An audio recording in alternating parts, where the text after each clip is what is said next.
size Allah'ın ikram ettiği nimetine bir ikram ifadesi, hakkını eda etme vecibesidir buyurdu. Fakat Allah'ın verdiği imkan ve nimetlere bu fani dünya hayatında ikram ile hakkı eda etmek ile karşılık ve cevap vermeyenler, az evvel son ayetini okuduğum kısa surenin baş tarafında tehdit mevzuu olan insanlar,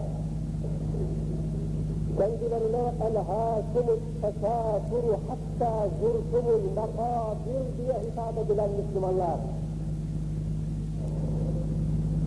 iftihar, gurur, kibir, büyüklenmek ve cafa satmak suretiyle kendilerini ölüm sonrası hayattan ifade edip gafil halde bırakan Müslümanlar,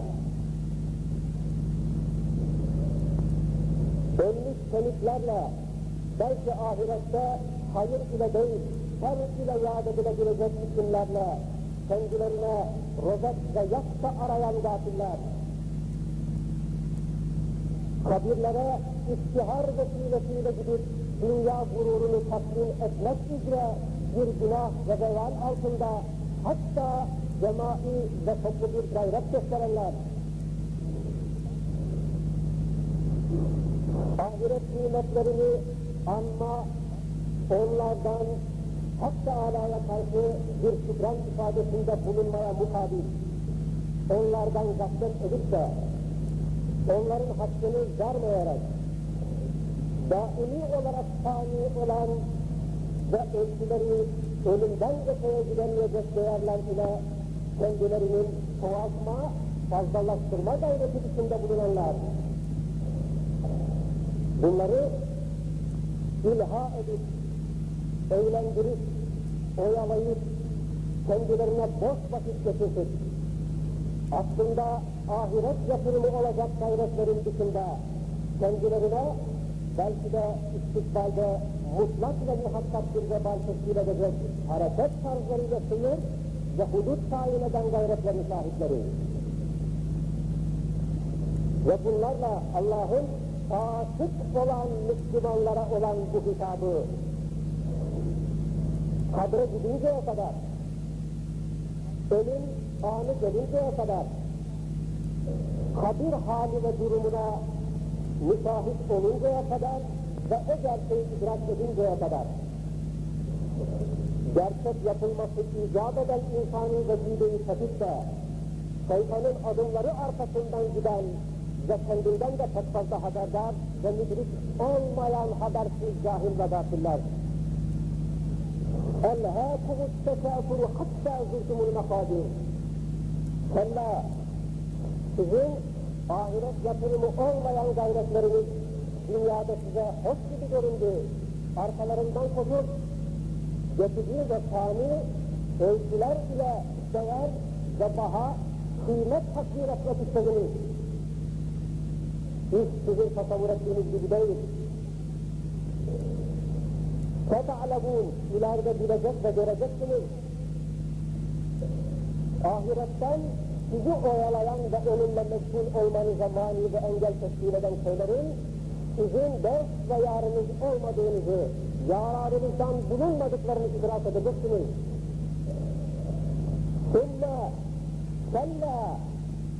Sonra yine tevkiden söylüyor ve yine tevkiden size hatırlatıyorum ki ileride yine bunun farkına varıp nedamet ve pişmanlık getireceksiniz. Daha sonra kasem ediyor. Diyor ki ateşi, yakıcı cehennemi göreceksiniz. Cehimi size ruhiyet ettireceğim, göstereceğim, onu idrak edeceksiniz. Gözlerinizle müşahede edeceksiniz. لَتَرَوُنَّ الْجَحِيمِ. Daha sonra hak edenlerinizi içerisine atmak suretiyle aynel yakîn ile, hakkal yakîn ile kendisini idrak ve ızdırabına muttali olup hissetmek, idrak etmek suretiyle kendisini yakından temasa değil, içinde bulunacaksınız.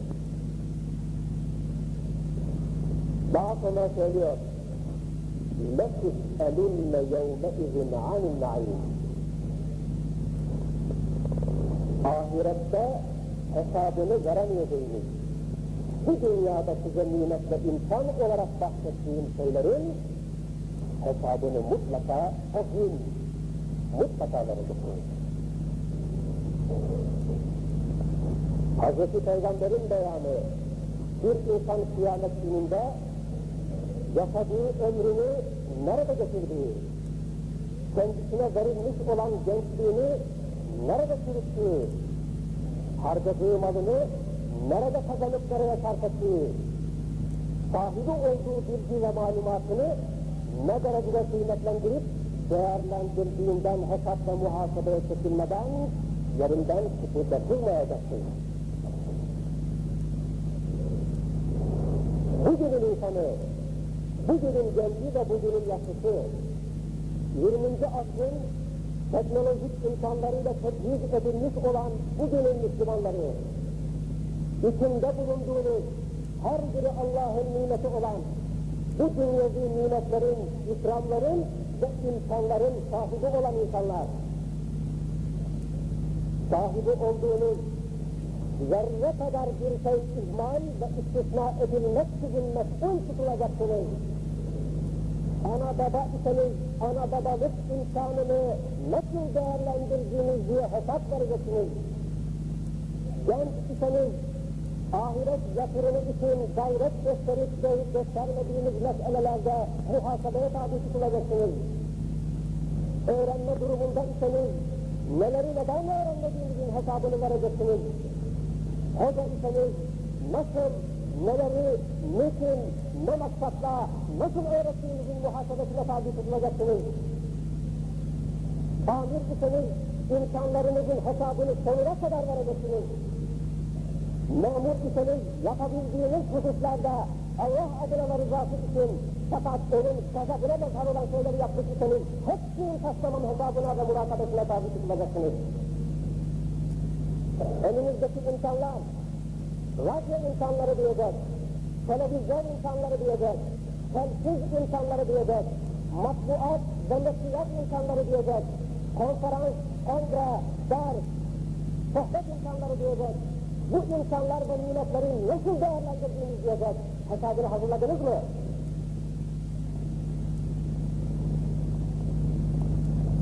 Hatta Hazretleri bu dünyada insanoğluna bahsetmiş olduğu zerre kadar bir imkanından yarının muhasebesinde sarfına zat etmeyeceğini beyan ederken vaadine sadık, kelimeleri değişmeyecek, vaatleri mutlaka tahakkuk edecek, izzet manasıyla aziz, intikam manasıyla zultikam olan bir Allah lisanıyla konuştu. Kendinizi ne sanıyorsunuz? Şeytanın gafletiyle ve oyalamasıyla belki bir zafer kazanabilmek için arkasından adımlarının peşinden gitmekle Allah'ın rızasını kim tahsil etmiş? Kim bunu tebliğ etti? Bunu ancak Hazreti Muhammed tebliğ eder. O bunun aksini söylüyor. Bugünün insanı yediği yemekten, içtiği bir yudum sudan, dinlediği radyodan, seyrettiği televizyondan, okuduğu kitaptan, okuyabilip öğrenebilip mümkün olan şeyleri öğrenmeyip fakat kendisini ihmal ettiği hayatından mutlaka evvelki nesillerden daha ödücü bir muhasebe ve daha ağır bir hesaba çekilişin mutlaka bugünden hesabını yapmak zorundadır. Hazreti Peygamber'in ashab-ı kiramı Resulullah'tan onun sözlerini, onun hadislerini duymak hususunda bizden daha şanslı değillerdir. Biz onlardan daha şanslıyız. Onlar arasında Peygamber'in sözlerine büyük rıfat ve sınır genişliğiyle mutlaka olup da bilgi sahibi olanların sayısı çok değildir, azdır. Bugünün Müslümanlarının hepsinde bu imkan vardır. Bu imkanı nasıl kullandınız? Allah'ın ayetleri ve kitabı hakkında ilim adamlarının yaptığı yorumlar ve tefsirler, bundan evvelki nesiller için bugünün imkanları ve nimetleriyle öğrenilebilir fazla hususlar değildir. Bugünün Müslümanı öğrenebilmek için ne yaptın? Bu imkanı sana neşriyat ve basın, yayın, onlara münasip teknik imkanlarla bahsettiğin vesileleri nasıl kullanır, nasıl değerlendirdin diye sorulacak soruya kendinizi hazırladınız mı? Sizlere Ramazan adında bir hatırlatma ayı da bahsetmiştim. Kendinize gelmeniz için bir vesile kılmıştım. Her yıl bunu hatırlatmıştım. Bu hatırlatmamı nasıl değerlendirdiniz? Bir hesaba çekildiğinizde cevabınızı hazırladınız mı? Her gün yatmadan evvel çocuklarınıza, ailenizde, himayenizde bulunanlara ve kendinize mutlaka o günün muhasebesini ölüm sonrası hayat için gözden geçirme ihtiyacını ve alışkanlığını kazandırınız. Yatmadan evvel mutlaka bu işi yapınız, yarının hesabına mutlaka kendinizi şimdiden egzersiz, alıştırma, antrenman ne derseniz bir yola yordama koyarak hayatınızı mutlaka bir hazırlık safhasıyla ondan sonraki hayata geçin. Ölüm bir nokta, fakat nasıl bir nokta? Ebedi hayatın başlama noktası, fani ve geçici hayatın bitim noktası. O noktadan sonraki hayatınız gerçek ve hakiki hayat olacak. Fakat temelleri burada atılacak. Attığınız temeller çarpıksa oradaki binanız mutlaka çarpık olacak. Attığınız temeller sevim ise oradaki yapınız mutlaka dürüst ve mutlaka memnuniyet olacak. Allah Müslümanları bu surede kendisinin oldukça da acı ve ağır diyebileceğimiz tehditlerine maruz kalan değil. Fakat verdiği nimet ve insanların şükrünü ve hakkını eda eden, bu zamana kadar bunu yapmamışlar ise, bu zamandan sonra böyle bir intibah ve kendine görüşle öyle bir ahiret alışkanlığı ve ihtiyacını kazanmaya niyetler kılıp kendilerine bunda muvaffak edilsin. Ela inne ahsenel kelâmi ve eblegan nizam kelamullahil melikil azizil allâm kama kâlallahu tebâreke ve teâlâ fil kelâm ve izâ kuri'al Kur'ân festemi'û lehu ve ansitû leallekum turhamûn. Euzu billahi mineşşeytanirracim. Bismillahirrahmanirrahim. Ya eyyuhennâsü abudu rabbakum allezî halakakum vellezîne min qablikum leallekum tettekûn.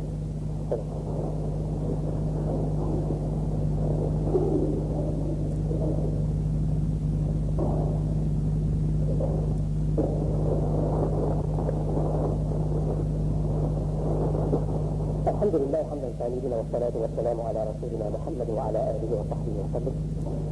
إن الله أمرنا بأمر وبدأ به بنفسه فإنه عز وجل قال من قائل مخبرا وآمرا إن الله وملائكته يصلون على النبي يا أيها الذين آمنوا صلوا عليه وسلموا تسليما. اللهم صل على سيدنا محمد وعلى آل محمد كما صليت على إبراهيم وعلى آل إبراهيم إنك حميد مجيد وبارك على محمد وعلى آل محمد كما باركت على إبراهيم وعلى آل إبراهيم اللهم يا رب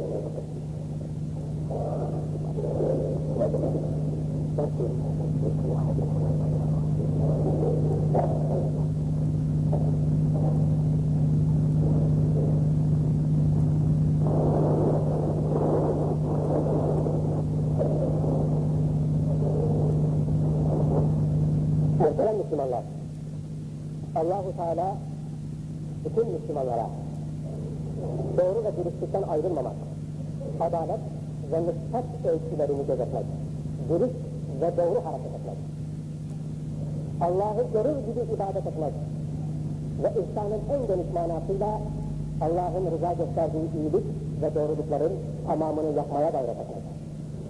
Yakın hısım ve akrabayı kollayıp gözetmek ve korumak, onlar ile temasüt etmemek, onlara seslenmemeyi emrediyor. Ve bütün Müslümanlara her türlü ürünü ufaklı kusur, kabahat ve Allah'ın gazabına sebep olacak tasarruflu hareketleri, Allah'ın koyduğu sınırları aşmayı ve onları tecavüz etmeyi, azgınlık ve kaçkınlığı, Müslümanları cehenneme sürükleyecek badireleri ve bunlara getirecek hareketleri yapıyor. Bunları size böyle açıklıyor, böyle hatırlatıyor ki, umulur siz bunlardan kendinizi hisse, payışlarız, yola gelir, dürüstlüğünüzü koruyabilirsiniz.